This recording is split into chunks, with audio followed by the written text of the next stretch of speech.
So in this example, we're going to do another problem like this, all right? And it says the average time of driving in a day for drivers ages 15 to 19 is about 25 minutes, with a standard deviation of 1.5 minutes.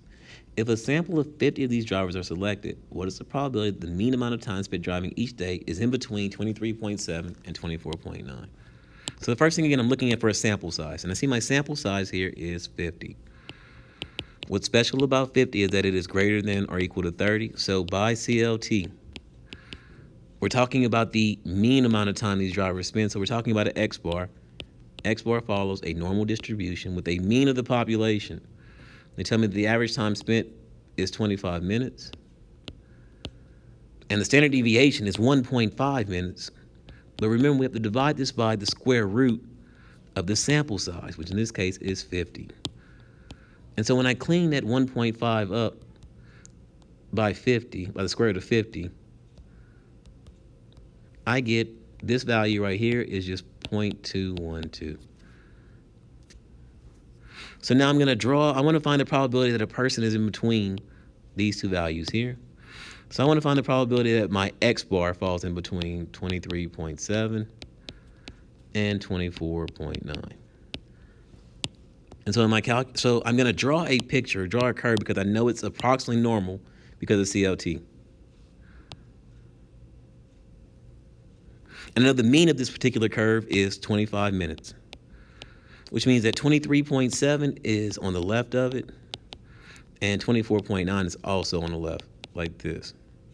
So I want to be in between these two values right here. So I know that when I type this in my calculator, it has to be normal CDF. The lower bound is starting here at 23.7. The upper bound is finishing here at 24.9.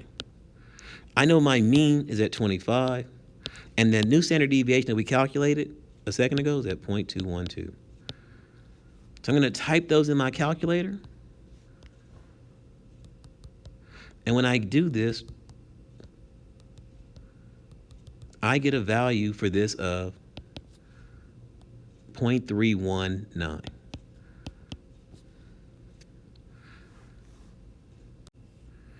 In example 3, it says the mean room and board expense per year at a four-year college is four-year colleges is $9,126. You randomly select 9 colleges. What is the probability that the mean room and board is more than $10,000? Assume that the room and board expenses are normally distributed with a standard deviation of $1,500. Now, we have a sample size, so we select 9. That's our sample size. So n is equal to 9. What's wrong with that number? It's not bigger than 30. But because it's already assumed to be normally distributed, right? Because it's already assumed to be normally distributed, and we're talking about a mean, we know that by CLT, even though it's not bigger than 30, it's normally distributed to begin with. By CLT, X bar will follow a normal distribution with a mean of the population, which in this case was this value right here, and a standard deviation equal to the standard deviation of the population divided by the sample size, by the square root of 9. 1,500 divided by the square root of 9, which is 3, so it's 1,500 divided by 3. This is just 500. And notice, I want you to notice what happens every time we do this. The standard deviation is always smaller when you divide by the sample size. And that's because the more you know, the less variation that's occurring. So bigger samples have less variation. So what we're going to do now is, going back to this, I want to find the probability that the room and board is more than 10,000. So the probability that X bar is greater than 10,000.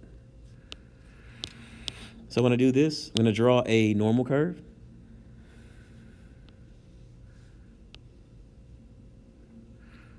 I set my mean at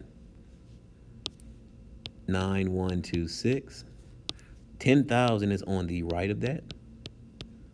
And I want to be more than that, so I'm this way. So when I set this up, this is normal CDF. The lower bound, the shading starts here at 10,000. It goes up to positive 9s. And this time you need at least 1, 2, 3, 4, at least 5 9s. I'm going to put 6. The mean is 9126, and the standard deviation is 500. So to calculate this, when I do that, I get